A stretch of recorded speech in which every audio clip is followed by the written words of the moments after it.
अस्सलाम वालेकुम। Welcome to MHK academy. आज का हमारा टॉपिक है डिमॉन्स्ट्रेटिव एंड रिलेटिव प्रोनाउन। हमने प्रोनाउंस के काइंड्स पढ़ रहे हैं, तो उनमें ये जो हमारा डिमॉन्स्ट्रेटिव एंड रिलेटिव प्रोनाउंस हैं वो हम आज इस लेक्चर में पढ़ेंगे। और पर्सनल प्रोनाउन, इंडेफिनिट, ये हमने पढ़ लिए हैं।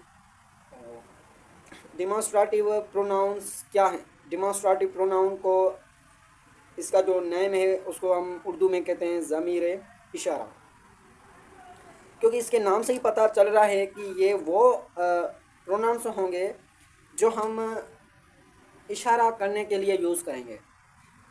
तो आइए हम डेफिनेशन पढ़ते हैं। वैसे तो नेम से ही हमें पता चल रहा है, क्योंकि इसका नेम ही इसलिए रखा गया है कि ज़मीर इशारा। Demonstrative pronouns. The demonstrative pronouns are those which are mostly used to point out person. ये जो हम अक्सर तौर पर demonstrative pronoun यूज़ करते हैं किसके लिए? Point out. पॉइंट आउट का मतलब है कोई पर्सन बैठा है और बार बार उसकी तरफ, या उसको हम कह रहे हैं कि फ़िलहाल ये जो बंदा बैठा है, इशारा करते हैं। या हम ऐसे मतलब कि हमारी बात में ही पता चलता है कि हम इशारा कर रहे हैं। वो तो हम अपना जो हाथ है तो उसकी तरफ करते हैं, या हम ऐसे ही कहते हैं वो जो बैठा है, हम अपने फेस से भी इशारा करते हैं। तो इसके लिए यूज़ करते हैं वो, ये हमारे डेमोस्ट्रेटिव प्रोनाउन होते हैं। प्लेसेस, जगहों के लिए, थिंग्स, चीज़ों के लिए, और एनिमल्स और जानवरों के लिए भी हम ये प्रोनाउंस यूज़ करते हैं। आइए हम पढ़ते हैं ये प्रोनाउंस कितने हैं। 3 और 4 हैं। This, those, that, this, this, that, those. तो इसमें ये हमारे दो प्रोनाउंस डिमॉन्स्ट्रेटिव वो हैं सिंगुलर, और दो हैं प्लूरल। और इसकी जो इसमें दो ऐसे हैं जो दूर के लिए यूज़ होते हैं। कोई चीज़ है या कोई पर्सन है, वो दो मतलब दूर बैठा है, तो हम क्या करेंगे, वही प्रोनाउन यूज़ करेंगे। और ये अगर कोई चीज़ है या कोई पर्सन है या कोई एनिमल है या कोई थिंग है, तो वो हमारे नज़दीक है, तो वो हम वही प्रोनाउन यूज़ करेंगे। वो भी इसमें पता चलेगा। ऐसे ना कि हमें दूर कोई पर्सन बैठा है, हम प्रोनाउन वो यूज़ हो रहा है, दूर वाला यूज़ ना करें, हम नज़दीक वाला यूज़ करेंगे, तो हमारा सेंटेंस रॉन्ग हो सकता है। तो आइए हम पढ़ते हैं कि जो नज़दीक के लिए, नज़दीकी के लिए हम कौन सा प्रोनाउन यूज़ करेंगे डिमॉन्स्ट्रेटिव। इसमें आपको पता चलेगा कि दिस, दिस हमारा क्या है? सिंगुलर। ये हमारा सिंगुलर डिमॉन्स्ट्रेटिव प्रोनाउन है। सिंगुलर का मतलब होगा कि ये जो सेंटेंस में जो हेल्पिंग वर्ब होते हैं वो भी सिंगुलर लेगा। This is demonstrative pronoun. या हम दिस की डेफिनेशन पढ़ें। This is demonstrative pronoun use for singular noun that is near in distance और टाइम। ये जो दिस होता है, हम पर प्रोनाउन है ये हमारा, ये हम यूज़ किसके लिए करते हैं? सिंगुलर के लिए। सिंगुलर का मतलब है एक, ये थिंग है तो एक ही हो, ये पर्सन है तो एक ही हो, उसको हम कहते हैं सिंगुलर। तो ये सिंगुलर के लिए यूज़ होता है जिसमें जिसका डिस्टेंस, डिस्टेंस का मतलब है फासला, हमारा फासला क्या हो? बहुत नज़दीक हो। इतने के मतलब कि हमारा हाथ तो उसकी तरफ पहुंच जाए, या मतलब कि थोड़ा सा डिस्टेंस हो। तो इसके लिए हम क्या यूज़ करेंगे? दिस यूज़ करेंगे। उसके बाद हमारा आता है दीज। और दीज हमारा जो प्लूरल डेमोस्ट्रेटिव प्रोनाउन है, इसकी भी डेफिनेशन पढ़ते हैं। These is a demonstrative pronoun used for plural nouns that are near in distance. ये भी हमारा प्रोनाउन तो प्लूरल है, काफ़ी चीज़ों के लिए ये यूज़ होगा। ये पर्सन है तो दो हो या दो से ज़्यादा हो, या कोई थिंग्स हैं तो दो से ज़्यादा हो या दो हो, उसके लिए हम यूज़ करेंगे दीज। वो भी हमारा नज़दीकी के लिए यूज़ होगा। उसके बाद हमारा आता है दैट, दोज, वो भी हम पढ़ेंगे। हम पढ़ रहे हैं सिंगुलर डेमोस्ट्रेटिव प्रोनाउन, इसकी डेफिनेशन पढ़ते हैं। That is a demonstrative pronoun used for singular noun that is far in distance. Far का मतलब है दूर के लिए। ये जो हमारा दैट है वो एक डेमोस्ट्रेटिव प्रोनाउन है, ये यूज होता है सिंगुलर नाउन के लिए। ये दूर के लिए, मतलब कि कोई पर्सन बैठा है, ये नाउन है हमारा, क्योंकि पर्सन बैठा है उसका नेम होगा, नेम को हम कहते हैं नाउन। तो कोई दूर बैठा है तो हम क्या यूज करेंगे? दैट। और उसके बाद हमारा आता है those. Those is demonstrative pronoun use for plural nouns. ये दोज होता है हमारा प्लूरल, जो प्लूरल नाउन के लिए यूज होता है। That far, that are far, ये भी दूर के लिए यूज होता है। डिस्टेंस क्या हो हमारा? दूर हो। दिस को हम कैसे यूज करते हैं? This is my chair. This is my chair मतलब कि वो हम अपनी चेयर को क्या कर रहे हैं? देख रहे हैं, वो हमारे पास ही है।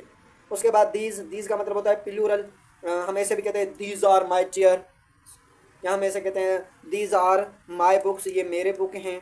उसके बाद दैट दूर के लिए यूज होता है, दैट इज माई ब्रदर, वो मेरा ब्रदर है। दीज ओ सॉरी दोज को हम दूर के लिए यूज करते हैं, बट ये प्लूरल होगा। ऐसे कहेंगे दोज आर माई ब्रदर, वो मेरे भाई हैं। दोज आर माई सिस्टर्स, वो मेरी बहनें हैं। तो ये जो हम मैंने सेंटेंस लिखा है दोज आर स्टार्स, वो हैं, वो स्टार हैं, तारे हैं, सितारे हैं। ओके, तो this that singular, these those plural. Okay, उसके बाद हम पढ़ेंगे रिलेटिव प्रोनाउन। रिलेटिव प्रोनाउन क्या है हमारा?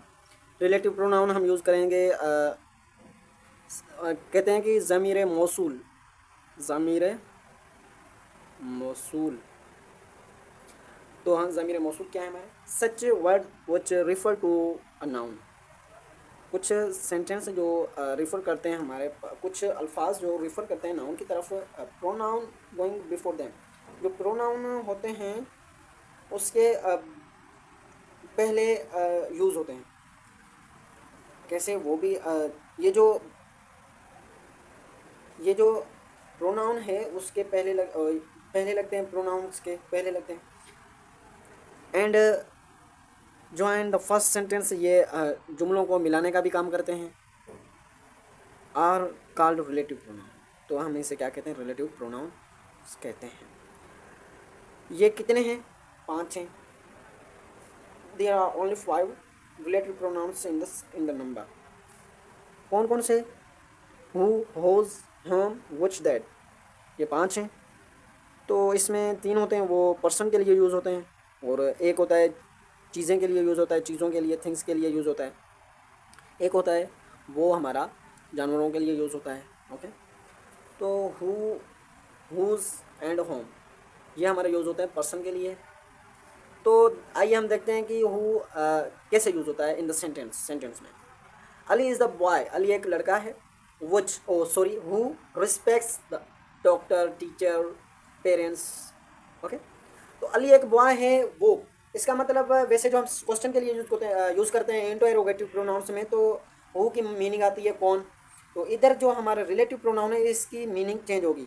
Ali is the boy who respects the doctor, Ali एक बॉय है, लड़का है, जो, इसका मतलब होगा जो डॉक्टर की रिस्पेक्ट करता है, इज्जत करता है। Whose, she is the girl, she is girl whose father is died, एक लड़की है जिसका, हुज का मतलब हो गया जिसका, father is died. Home, he is the man, ये एक मैन है, इंसान है। Who, home I asked about you, जिससे मैंने पूछा आपके बारे में। विच, दिस इज़ द डॉग, ये डॉग है। विच गार्ड्स आवर होम, ये हमारे घर की पहरेदारी करता है। दैट आई सा द बुक, दैट का मतलब है जो, the teacher taught us today, मैंने एक बुक देखा जो आज हमें टीचर ने पढ़ाया।